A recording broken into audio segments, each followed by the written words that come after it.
our little Saturday boogie in a while. I know. I love it. And I miss it when it's not here. Are you wearing a heart on your sweatshirt? I am not. So if you don't know, there's a game this weekend. Oh, that's right. And my Chiefs are in that game. So there's a lot riding on this, because if they win, so we're in a suburb of Kansas City, if they win, we don't have school Wednesday, because that's when the parade will be. And so do I want the Chiefs to win? Yes, I do. Do I want the Chiefs to win for other reasons as well as just the Chiefs win? Yes, I do. And then that's 2 in a row, right? Because they won last year? Yes. And they're the underdogs. And so just a little of information about our Chiefs. They tend to play better when they're the underdogs. Okay. So I am hoping that they play up like they do. And it's going to be a great game. Go football. Go sports. Go sports. So huge football fan. So. Yes. And then the sparkly Chiefs cursive, it just screams Mandi. It does. We did. Yes, it does. Yes. So we're here. We had a recorded episode of Doodle and Chat Classy that finally made it out on Wednesday. Sometimes, life is just, it is what it is. I tell you. It is. And we recorded it ahead of time, and then life just gets in the way, and that happens. And that's okay, because we are the person in charge of editing it thinks they can get everything done that they're supposed to, and they get nothing done, including the video. But that's okay. She's okay. She's learning how to put limits on saying yes, but it's still not working. I get it. I completely get it. I try. I understand. Well, today, though, is one of my favorite kinds of Doodle and Chats, because I love when we have friends on. Yes. And today we have a friend that I am super excited to learn about. Our guest has been a wellness teacher and a head wrestling coach, but today serves as an elementary principal, a position he has had since 2007. He shares his passion for making learning fun and his innovations in education on social media. From duck walks to playing tag to dressing up, he uses life's inspiration and learning to keep staff motivated and excited to come to work. He is also the author of Lead with Culture, What Really Matters in Our Schools, and co-author of HATS, Heartfelt Acts for Teachers, Students, and Staff. In 2016, he was honored by the New Jersey Department of Education with the Exemplary Educator Award. We are so excited to Doodle and Chat all about Jay Billy this morning. We are. Good morning. Good morning. How are you? We're good. We're so excited that you're here with us. All right. We talking Super Bowl? Yes. Maybe I'll talk Super Bowl. I'll just listen. Yes, we are. So I am in Missouri. My school is a suburb of Kansas City. Now, I live in St. Joe, which is the home to the Chiefs training camp. So yes, we are excited about the Super Bowl this weekend, because yes, we want the Chiefs to win, but also yes, we would like to have Wednesday off. So I love it. Are you a football guy, Jay? I do enjoy watching football. I'm gonna miss it when the Super Bowl ends, and my Sundays become a little less. Yeah. I don't know. Maybe I'll find something else that I like until baseball starts. That's right. So you're in New Jersey. Is it Yankees? Are you a Yankees fan? Yes, I'm a Yankees fan. I'm a Yankees, Giants. Yes. Okay. Knicks, yes. Fun. I love a good baseball game for sure. Yeah. All right. So Jay is here with us. We talked a little bit about it. Jay has a pretty good idea about what he's getting into today. But just to bring him up to speed for sure, and then anybody else who's joining us here this morning, we have the Bowl That Knows here with us. It's filled with fun questions that are special just for Jay. We've done lots of Jay research. And then there's a couple in here that are just extra fun Doodle and Chat friends questions that even Mandi and I don't know which ones are in here. We're going to turn our cameras on, and then Annabeth's going to pull from the Bowl That Knows. And we call it the Bowl That Knows, Jay, because it always knows just the right question to ask us. And then we're going to Doodle and Chat all about you. Okay, that's scary. Here we go. You ready, kiddo? Yep. Okay.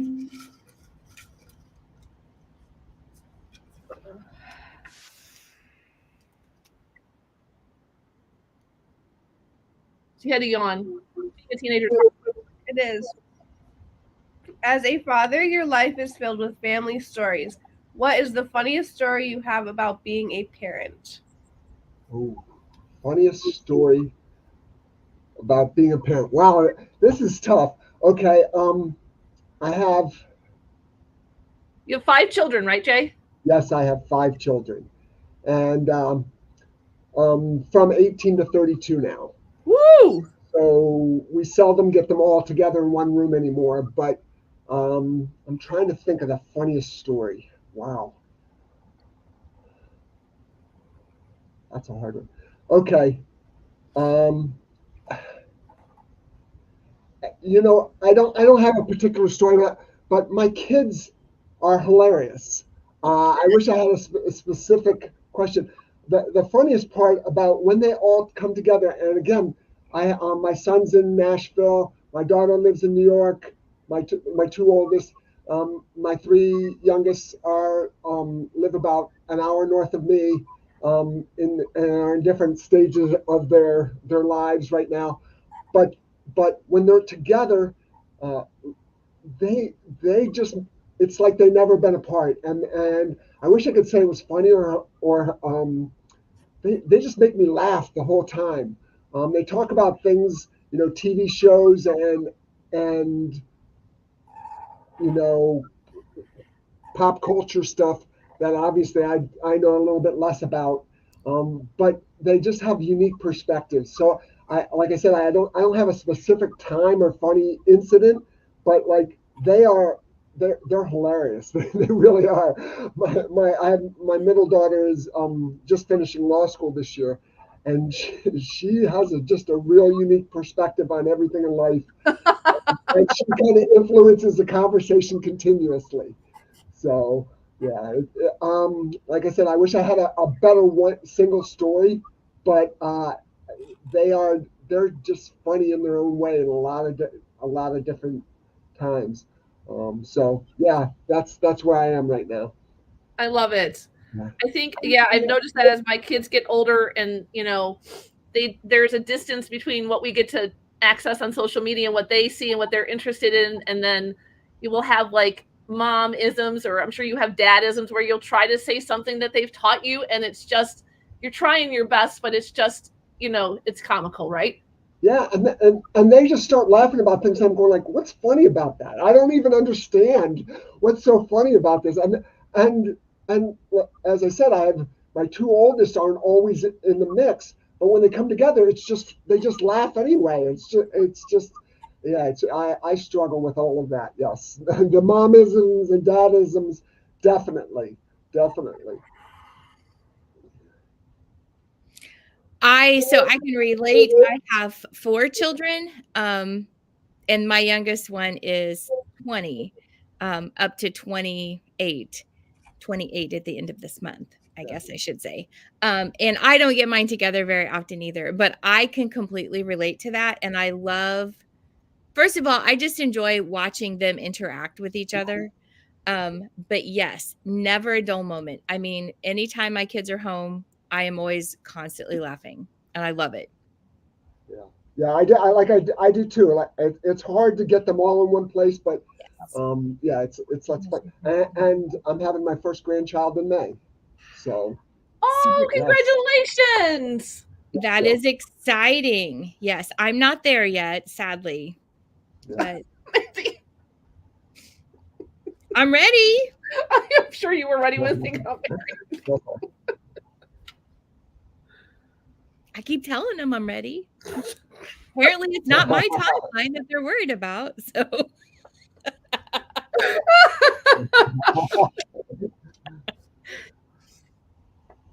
it's okay. Eventually, I'll have grandchildren. Yep. I'll just go find somebody else. Yep. I'm excited. I'm excited for you. Yes. You're cracking me up. I also messed up. I haven't had a big mess up on Doodle and Chat in like a really, really long time. It said hi, Dad, but I realized Jay can't say hi, Dad to himself, so it has to say hi. That's all good. It's all That's good. all good. And then I tried to fix it, and it just kept getting worse. So we're going to Post-it note it. I love it. Okay. All right, I think we're ready.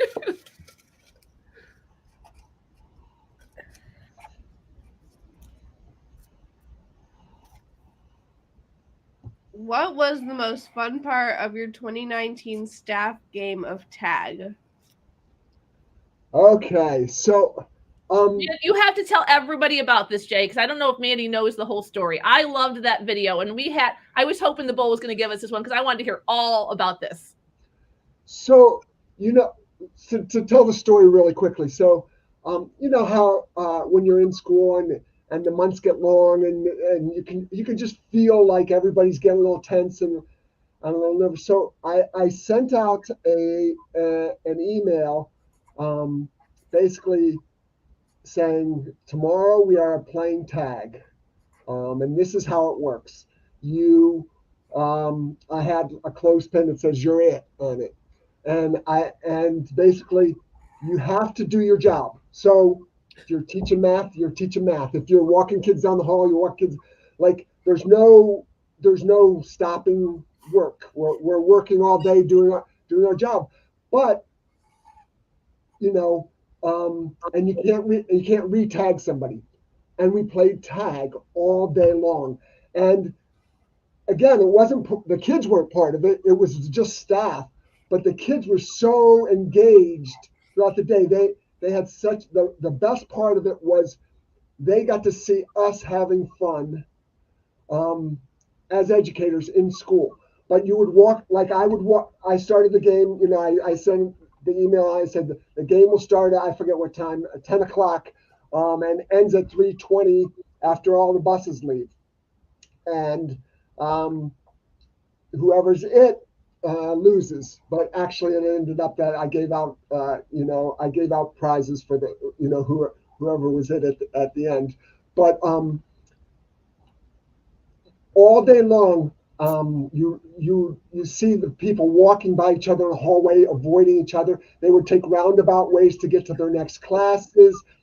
Every time I walked, and I spend my day walking in and out of classrooms, and I'd walk in and the teacher would walk to the other side of the room. I was only it at the beginning. I wasn't it, but you don't know who's it. So except for the clothespin, the little clothespin somebody has to wear on their shirt, you don't know. So everybody's like kind of avoiding each other in the hallways, and it was a blast. It kind of changed the atmosphere for a little while, and teachers asked, when are we going to do that again? And it made it really, really fun. This year we actually played a little different game. I have it was right before the holidays, and do you have the snowman? And there's a little snowman that you put in your pocket, and all day long it's you in your pocket, and every time we're walking by each other, it's, hey, do you have the snowman? And if you had it, you have to give it to them. I love that. But again, you're doing your job, you're talking, and I said, if you don't want to participate, don't ask, And some of the people said to me, they said, we didn't think, we were like, oh, this is whatever. And all day long, you could see the kids, even the kids got involved. Hey, are you it? Are you, like in tag, are you it? Or like, hey, Mr. Billy, do you have the snowman? And I was like, your teacher has to ask me. So just kind of getting people to kind of get out of that mood where we need to be, we get there because it's a long year and things get hard. And so yeah, the best part of it was the kids seeing the teachers having fun at work, because I think that's so important that we do have fun at work. And this was an idea given to me by somebody else.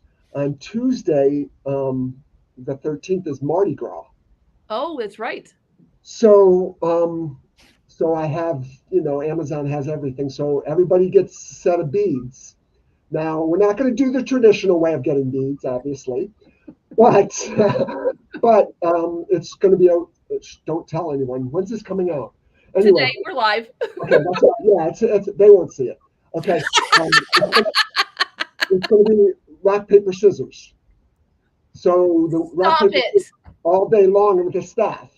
Rock paper scissors. You got to give your beads up if you lose, or take a set of beads if you win. And whoever ends up with the most at the end of the day, it gets the beads.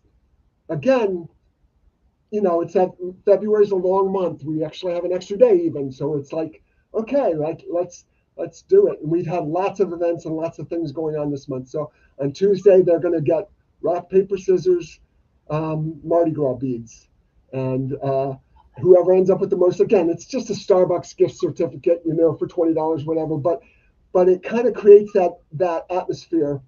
Again, where they can see the teachers having fun. I once did just last year, we did a staff only.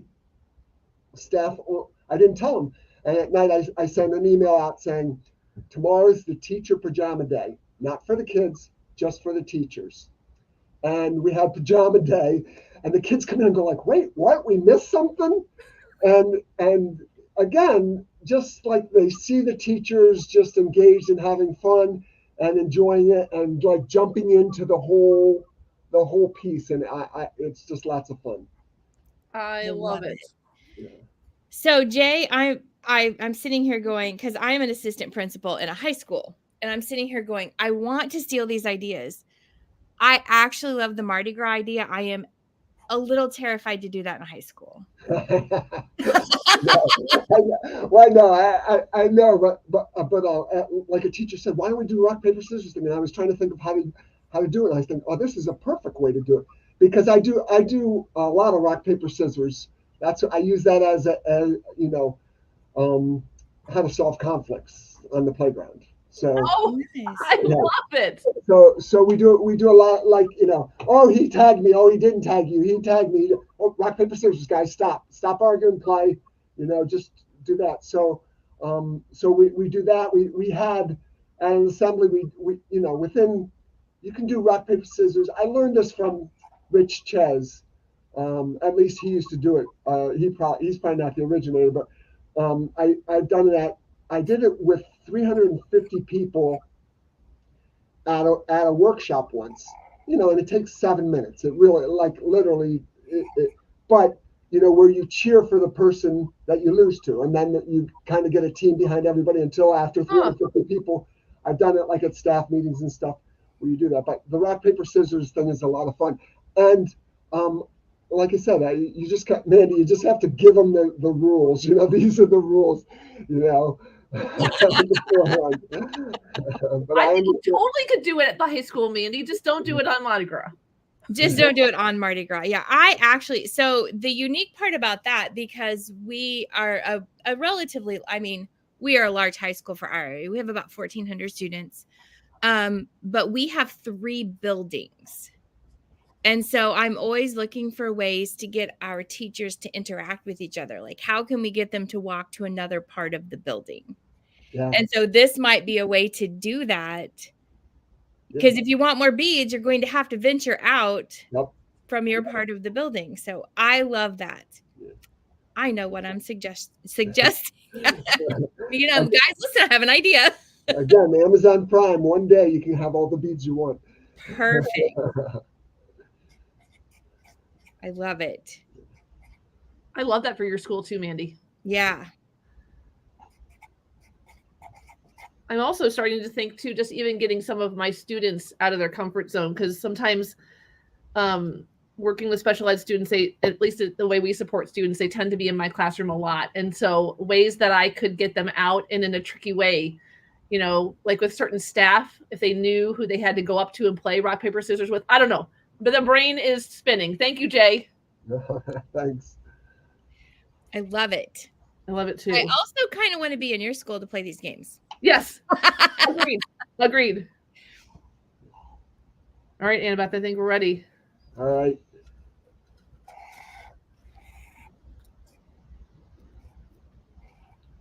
What movie title best describes your life?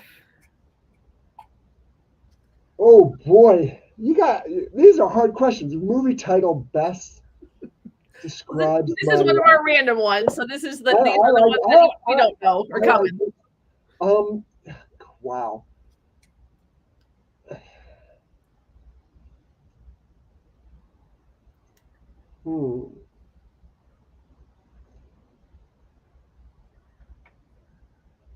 I'm thinking of favorite movies. That's what I was wondering. I'm like, are you a movie guy? Not a big one, you know. I have the classics. You know, I have the so movie title that best describes my life. One of my favorite all-time movies. I don't know that the title describes my life. Gladiator. Okay. But I like the premise behind it. You know, that you think of the story behind it. Gladiator. But then one of my other favorite all-time movies is Caddyshack. So, you know, yeah, I think, yeah, I'll go with Gladiator. I think that, are you not entertained? You know, if you remember the movie at all. He says that to the whole Coliseum. Are you not entertained? Yep. So. It does. I'm going to do a little Gladiator Caddyshack infused movie poster for you, Jay. Oh, okay. I love it. I just did like a makeshift film strip. So. And then the Caddyshack, is it just the silliness and the life that the movie has? Yeah, like I said, it just still makes me laugh. Again, it's one of those movies that in my younger years I watched over and over and over, and I can repeat the lines, and I can walk through school or life, and reminds me of the you know the different scenes from the movie, you know, It does. I go like, oh Lord.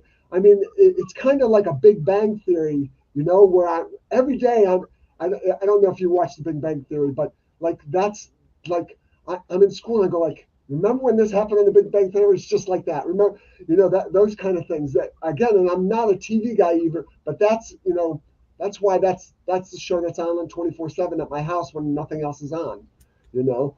So, but the same thing like Gladiator, Caddyshack, like those lines from that. Stripes. I hate to say it. I don't know if you remember Stripes. Okay. Stripes. Yes. So you're a Bill Murray fan. And like that, you know, I'll be sitting in the meeting and I go, you know, you're the big toe. We're electing you as the big toe. You know, if you remember that line from when Sergeant Hulkowitz, you know, was the big toe. So, yeah. I watched Stripes so many times. Yes. I watched Caddyshack a lot too, but I watched Stripes. That was one of those movies that I could just put on and just watch on repeat. So. Yes. So, yeah, I guess so I don't know that my life like embodies those movies, but I continually get inspiration and reminders from those. Yes. I love it. Well, and I don't think there's a question in the bowl, but that it just made me think you use life for a lot of inspiration, don't you, Jay? Yes. Yeah. Like I said, I think I've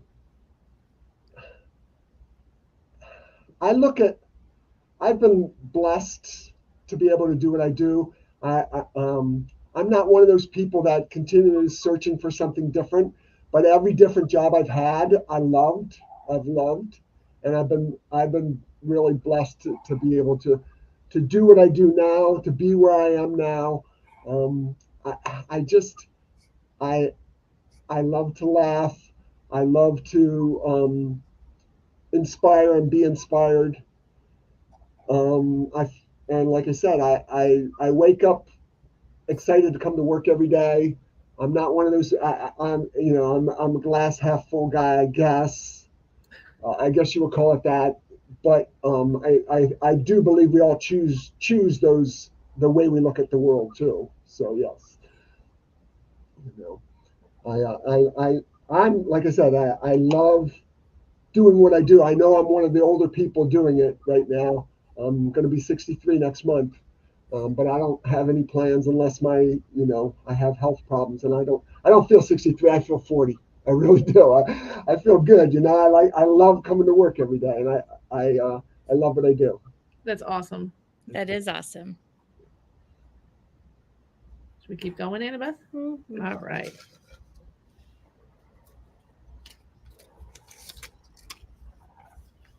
What does it take to bring uncommon learning experience to your students and staff? Okay.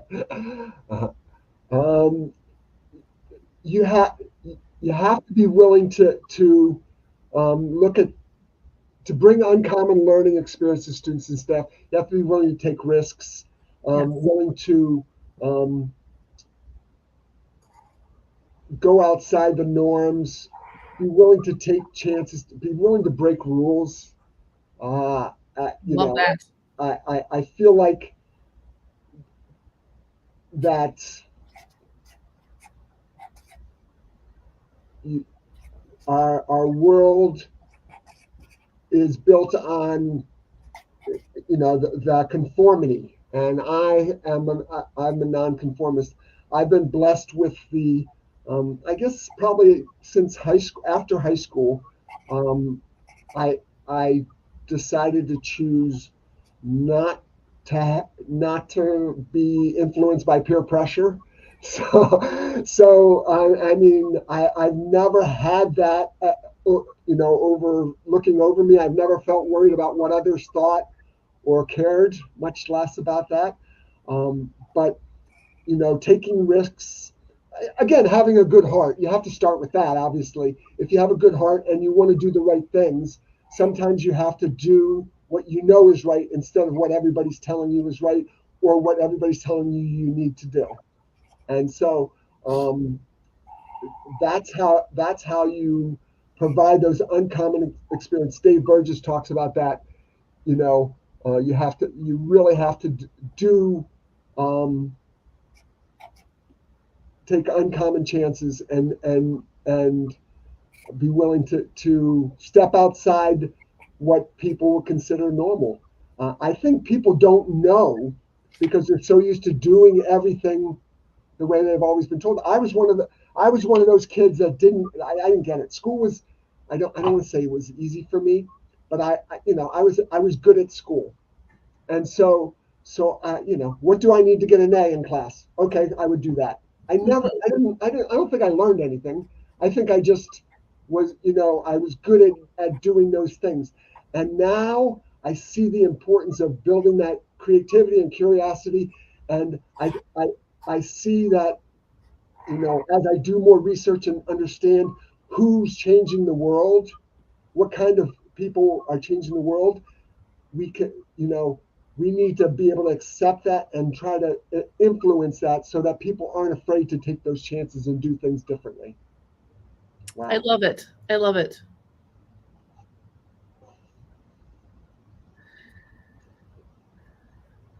I do too. So exciting. Yeah. I just did listen to you and hear your insights. First of all, very inspiring as well. Thank you. I tend to pontificate, and I apologize for that. But like I said, I'm by nature I'm an introvert, but when I get talking about things that I like to talk about, I can as I said, I can stand in front of 350 people and do this. It's it's the party afterwards that I tend to avoid. I can relate. So, and I absolutely love this, Jay, and I 100% agree. When it comes to making changes or being a nonconformist, I love as long as we're centered from kids with a good heart. And then it is your experience that it also just comes in small parts, small pieces that you make, that you just do these uncommon acts rather than these big disruptors, or do you find that both are effective? I think both are effective, but I think when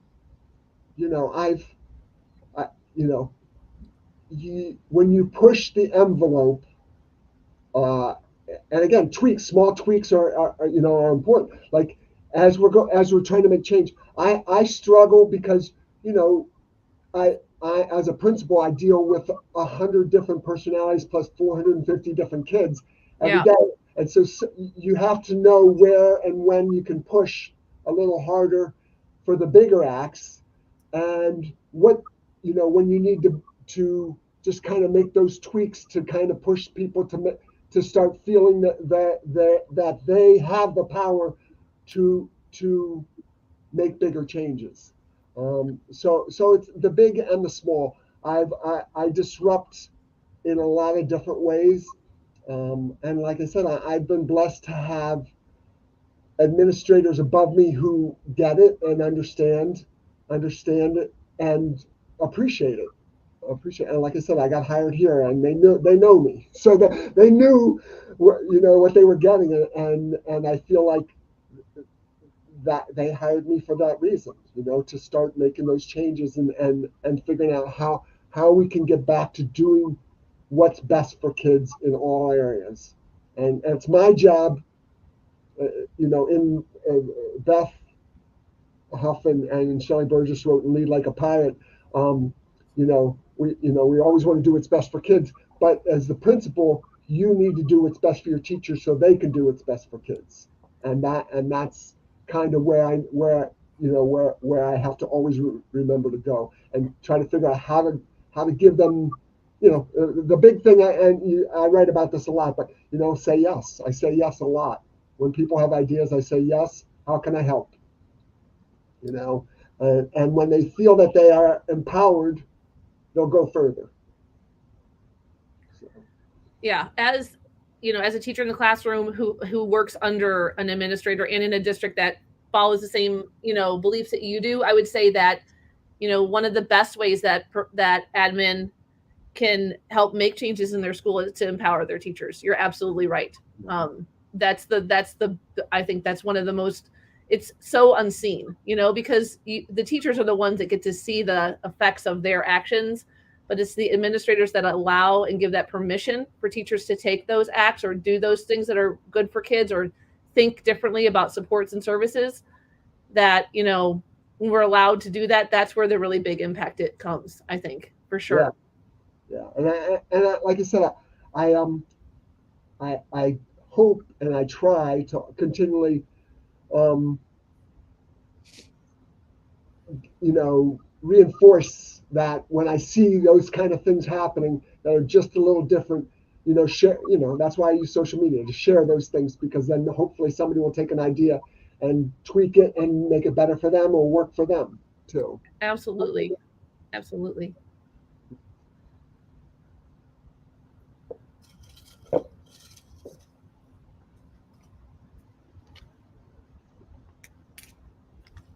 it a long question, Annabeth? Yes. Here we go. Okay. She's pre-reading it. Give her a second. Okay. Is it the quote one? Yeah. Want me to read it? Yeah, I don't get it. Okay, I will say. Don't get how to read it. So this is a quote. With Mr. Billy at the helm, I am confident we are stepping into the next chapter of innovation, collaboration, and growth. So this is a quote from an article that was written about you when you stepped into this new role. And I imagine that hearing those words, if you haven't already, they were written about you. Why would this statement about you taking over as principal of Bear Tavern Elementary make you proud that other people are speaking about you this way? Wow, I may have read that, but I don't remember that. That's very nice. I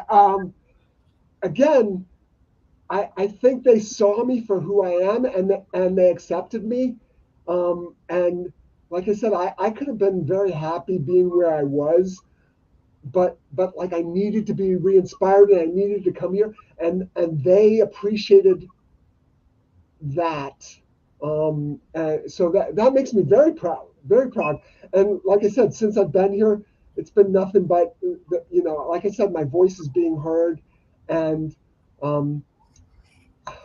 again, you work all these years doing what you do, and to hear that, I get that's very nice. It's very, very nice. I think you do all these years, and you think you're doing the right thing, and you want to do the right thing, and you want to do what's best for people, and you want to inspire people, and you want to make the world a better place, and you say those things enough and people hear them enough, and then they ask you to come do that with them, I think that's pretty cool. Yes, I agree. All right, Yeah, sister. that We're was a ready. good one. I don't know if Jay's ready for more, but we're ready for more. I love it. This is not. It's not All a right, question. friends. What is it? Oh, it's for one of our random doodle and chats. Let's just put this away That then. is not. Okay. That's not a question. It's not a question. Got left in the bowl. We do some random, like, we do episodes called The Original where we pull random things from the bowl and we make them into images. And that was one of them. I do wonder, what is your opinion of lemons, Jay? Of lemons? Yes, because it was about lemons. I'm just wondering if the bowl gave it to us because it knew something about you. No? I enjoy a lemonade, and I enjoy lemon on my shrimp, sprinkled on my shrimp. And a little lemon in my iced tea. I think lemons are a good thing. Okay, that's awesome. Okay. Poor Jay. Now we get another random question. Oh, another random question. Okay, here we go. What is the most useless talent you have? Oh, the most useless talent I have. I wish I would have prepared for these because I have lots of useless talents.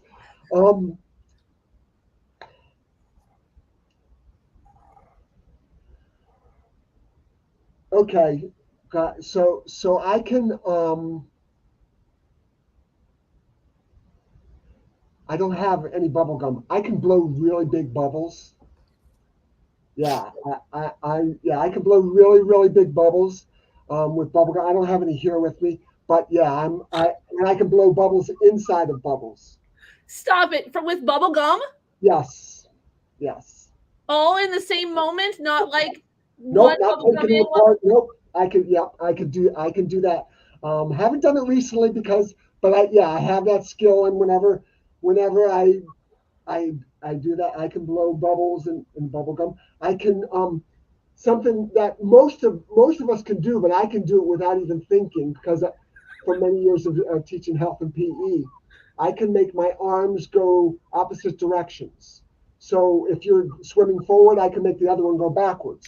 And again, unless you think about it, it's hard to do. It is. Yes. So I can do that without even thinking. A bubble within a bubble. If ever we meet in real life, I will be bringing bubble gum, Jay. Okay, I can do it. Yes. Yep. I have lots of useless talents, so that's fun.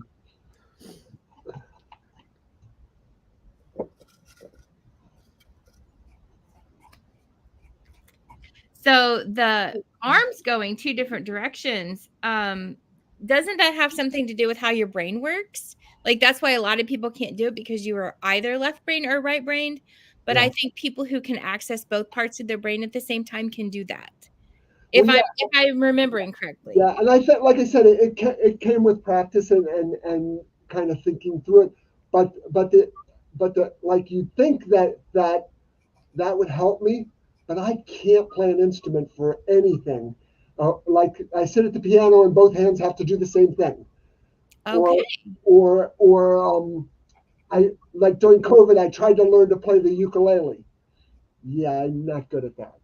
So I can play a chord, but to get to play the chords and to do strumming different, no, I couldn't do it. So the ukulele sits there. It taunts you. Yes.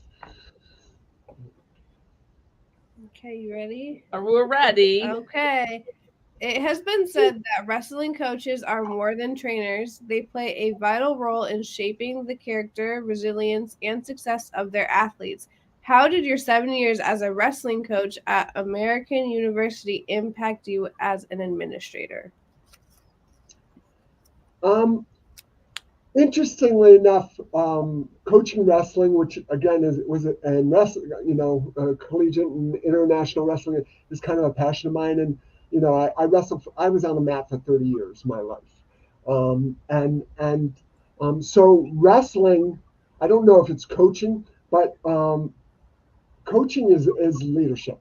It's a leadership skill. You're leading now. Actually, it's a growing sport for our female population too.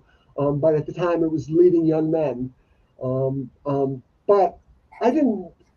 Again, when you're young, you don't think about being a leader. You don't think of it in terms of that. It's just what you do, and you kind of do that.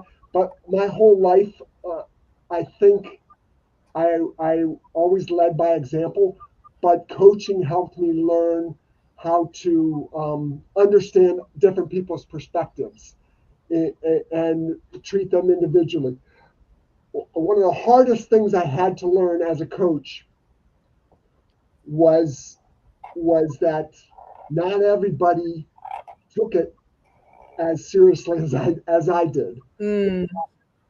So you have to learn to shape that and inspire and do all those things, because, like, for me, it was all about every day getting better and all that. But not everybody had that drive or that commitment, and so you have to find ways to inspire them to kind of grow in those areas. And so wrestling coaching did that for me. It is said, quote from Dan Gable, once you wrestled, everything else is easy. And if you don't know who Dan Gable is, he was a famous, obviously, wrestler, Olympic gold medalist, won the 1972 Olympics without giving up any points, and then coached Iowa for over 20-some years, won 15 championships, all this other stuff. But anyway, once you've wrestled, everything else is easy. And you don't have to wrestle, of course, to persevere and then be inspired. But those who do it for a long period of time understand that what the sport gives to people, and so I owe a lot of everything of my life to wrestling. So yeah. Did you wrestle in high school, Jay? Yeah, high school and college, and it kind of got me into grad school. I was a grad assistant at University of Delaware, and coached there. And then, like I said, I coached at American. When I moved here to New Jersey, I coached at Princeton University for a couple of years. Wow. Before I started, in administration. And so, it's a passion of mine. I miss it. I have this. Oh, I'm not going to tell secrets. But I have this idea of when I retire, of going back and coaching kids. But I think I still have a year of eligibility, and I could probably go back and.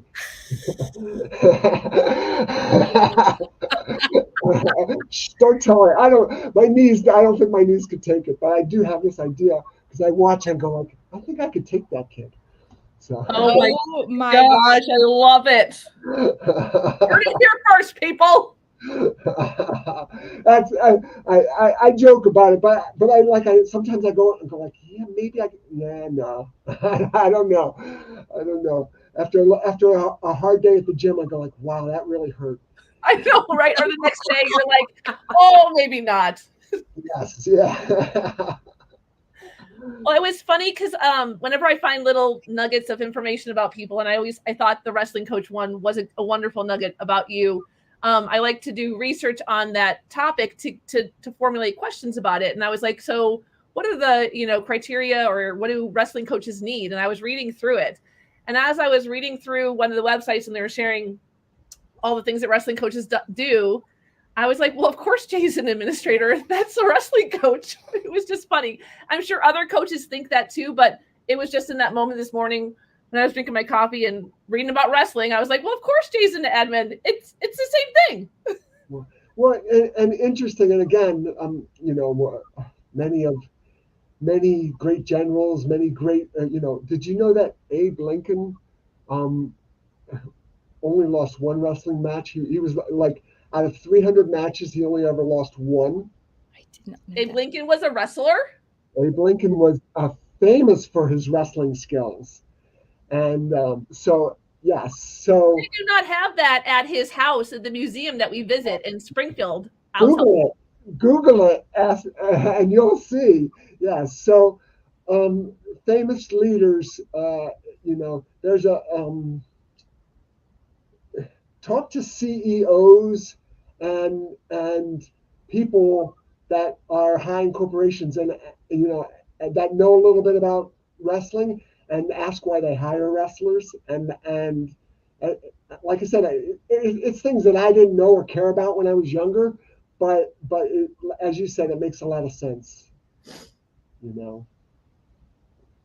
My head principal was an outstanding wrestler, wrestled in high school and college. Same thing. Crazy. Yeah. Really? And he's an amazing leader. Absolutely. You have to be willing to put yourself through things that nobody, and very few people in the world are willing to put themselves through. So, yeah. No, that's fascinating because Mandi and I were both high school athletes. There just must be a certain extra something that wrestlers have to endure or conquer that just breeds them a little bit differently. Yeah, and I mean, there's a lot. Again, we don't have to make this about wrestling, but if you ask coaches of any sport, what the hardest sports to participate in, even the MMA people say wrestling, is one of the hardest sports. If you ask a football player who has done both, they'll tell you that wrestling, is what made them who they are. So again, like I said, I don't want this all to be about wrestling, but Okay. I could go on and on too about that because it's a passion of mine. Love it. Me too. I love it. I think I have room and we have time. One more question, Mandi. Does that sound good? Does, yes.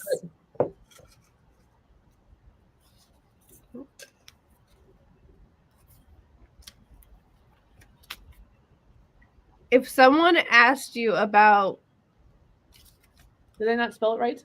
Oh, Twinsburg, Ohio. Oh, what yeah. story would you tell them? What would you show them? And what would you feed them? Oh my goodness, I love this question. So Twinsburg is where you grew up, yes? I grew up in a little town in Ohio called Twinsburg, Ohio. It is famous for the Twins Day Festival. Oh, you mean like people twins? People twins from all over the world come there every year to celebrate being twins. It's named, again, you know how there's those things that stick with you from when you're growing up. So in 1817, Twinsburg had a start. It was known then as Millsville. A name was sure to part.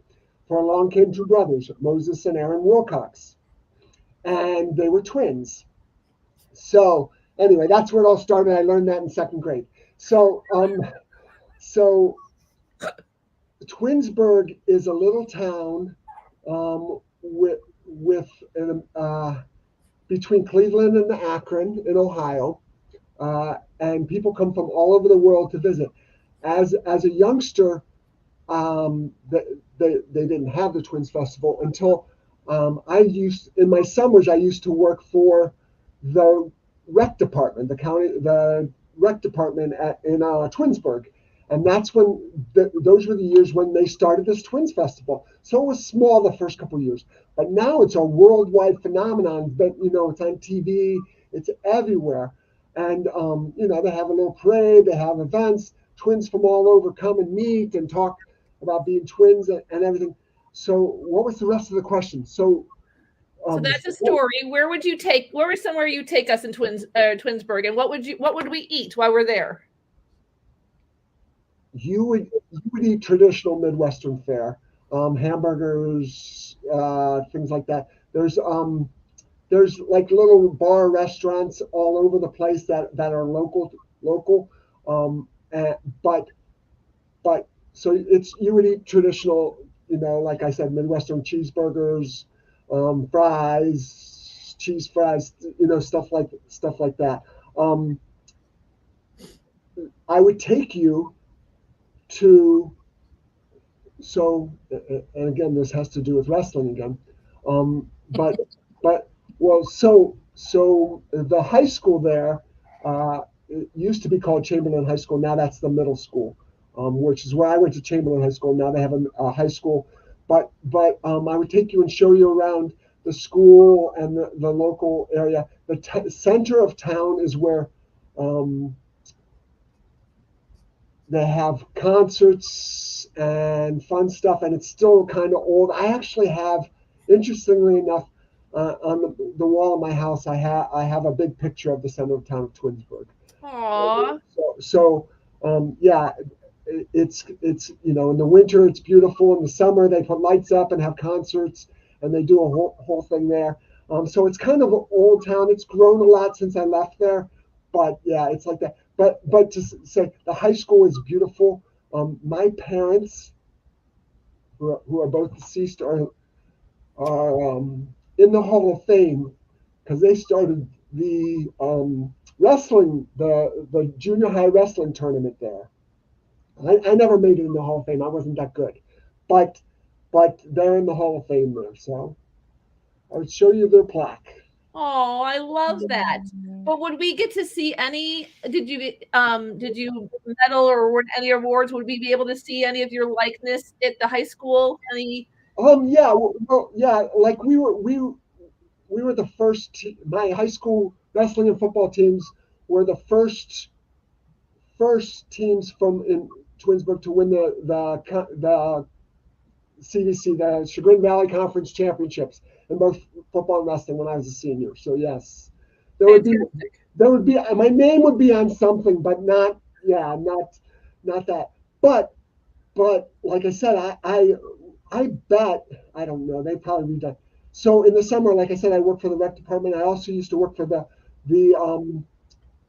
town works, and my job in the summer, me and a couple of my real close friends, what we did was we tarred the streets. And I think they've probably redone the roads since then. But we used to write our names in tar all up and down the roads of the town. I love it. So yes, so our names were all over. As they were filling cracks, we would just use the tar gun and write our names there. I would bet the roads have been redone since then. So, yes. J. Billy. Yeah. Oh yeah. It was everywhere. You definitely would see it. So. I love it. I love it. So Anna's going to zoom in. Why don't you zoom in on mine first? Because Mandi's adding a couple extra touches. So much fun. Oh, I love that. So much J. Billy here. You guys are. I love this. Thank you for doing this. You're welcome. Mandi, are you ready? I am ready. Oh, wow. You did the arms to take, Mandi. I did. I love it. I did.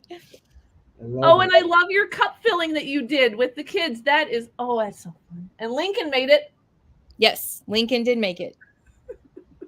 Oh, I love that. Well, J. Billy, thank you so much for spending time with us on a Saturday. Thank you. This was so much fun. Thank you very, very much. You want to see my drawing? Yes, we do.